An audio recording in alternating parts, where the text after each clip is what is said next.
오토바이는 이제 이 막차로로 가는 게 맞다, 막 이렇게 법이 돼 있어서 좀 아쉬운데요. 문제는 이 막차선은 만약에 뭐 편도 3차로라고 했을 때 맨 막차선이 왜 좀 이륜차에게 위험하냐? 골목으로 진입하려고 하는 차와 골목에서 빠져나오는 차와 주유소를 들어가야 되고, 그리고 뭐 요즘에 중앙차로도 많습니다만 버스, 택시가 정차해서 사람이 내리고 합니다. 그래서 가장 막차선은 분주하고 시야 확보가 어려운 데예요. 그래서 막차선은 조심하셔야 되고요. 특히나 주유소에 들어가나 나올 때 주유소에 들어가려고 하는 차와 나오는 차가 겹치면 우리 라이더들은 속도를 줄이는 차 뒤에서 차선을 살짝 옮겨가지고 가는데 그때 시야를 가리고 있어서 차가 나오는 걸 못 보고 중간에 부딪히는 그런 사고들이 굉장히 많습니다. 나중에도 얘기했지만 철칙처럼 지켜야 되는 건 뭐냐?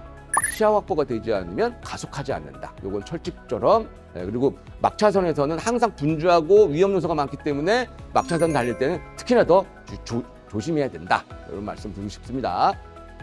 자동차의 타이어의 접지 면적과 오토바이 타이어의 접지 면적을 단순 계산해 보더라도 이 타이어 하나가 폭이 이만한데 경차를 예를 들어서 그럼 이게 4개가 붙어 있죠. 타이어가. 그러면 한 이 정도가 노면과 접지에 있는 겁니다. 그런데 오토바이는 타이어가 이렇게 둥그래요. 타이어가 둥그렇죠? 그러면 이런 평평한 타이어가 4개씩이나 붙어 있는 자동차와 동그란데 요만큼밖에 붙어 있지 않은, 왜냐하면 타이어가 동그라니까 회전하려면 오토바이 타이어는 동그랄 수밖에 없잖아요. 그러면 요만큼 접지력 2개 합해봐야 한 요 정도밖에 되지 않는 접지력을 갖고 있는 게 오토바이 타이어예요. 그러면 자동차가 앞에서 급정거를 한다. 그러면 사실상 제동거리에서는 자동차를 이길 수가 없습니다, 오토바이가. 그러면 그럴 땐 어떻게 대처를 해야 하는가? 근데 자동차는 크죠.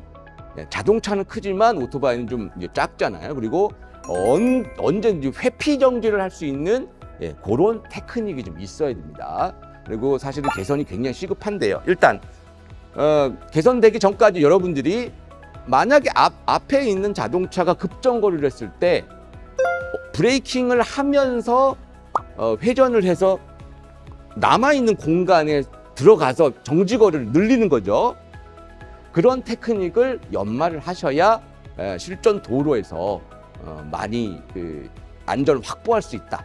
이런 말씀을 드리고 싶습니다. 시야가 안 보이는데 가속을 했다. 가속하고 있는 도중에 브레이킹을 하는 것과 스로틀을 놓은 상태에서 가속을 하지 않은 상태에서 브레이킹을 하는 것과는 완전히 하늘하고 땅 차이죠. 지금 사진 그림을 보시면 라이더가 언덕길로 올라갑니다. 지금 라이더의 시선은 화물차가 보이지 않아요. 라이더의 시선은 화물차가 보이지 않습니다.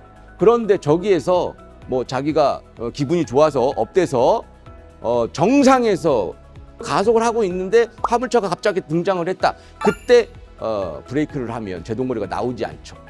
그래서 자기 앞에서 어떤 상황이 발생될지 모른다라고 판단이 되는 걸 시야 확보가 안 됐다.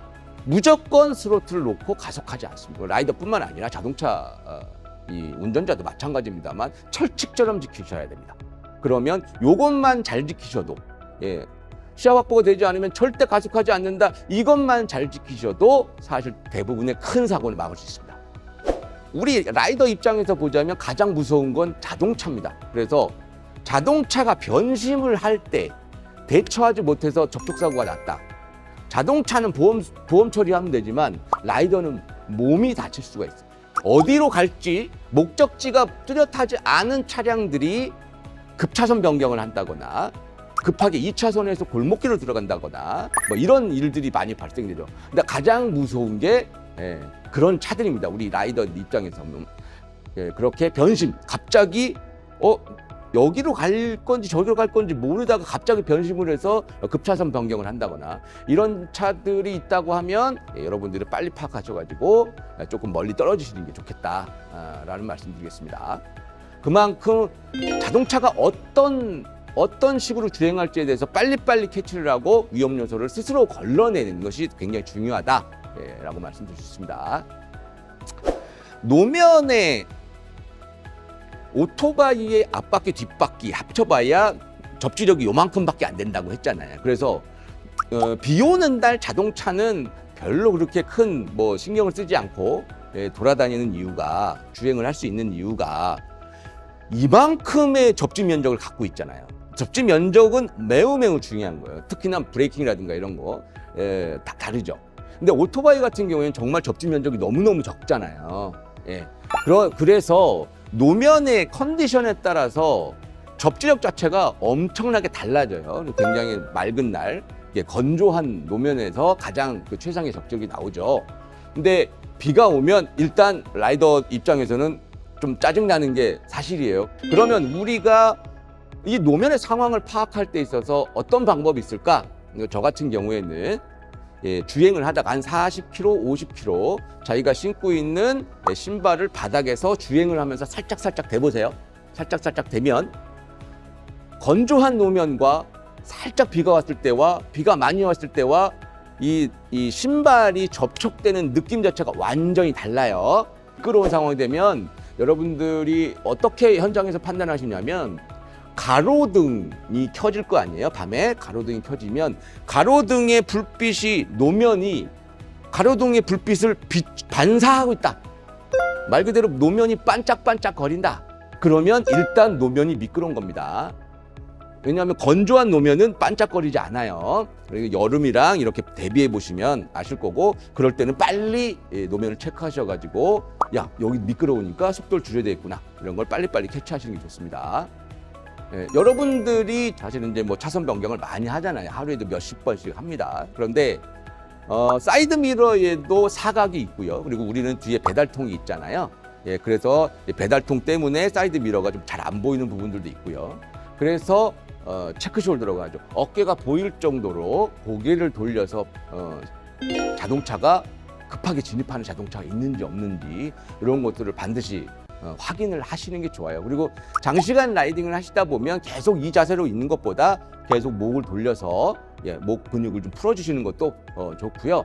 그리고 반드시 이제 목을 돌려서 실제로 헬멧이 어느 정도 시야를 가리는 부분들도 있어요. 헬멧마다 다르겠지만 그런 측면에서 여러분들이 반드시 고개를 돌려서 차량을 확인하시고 차선 변경을 하시는 게 바람직하다라고 말씀드릴 수 있습니다.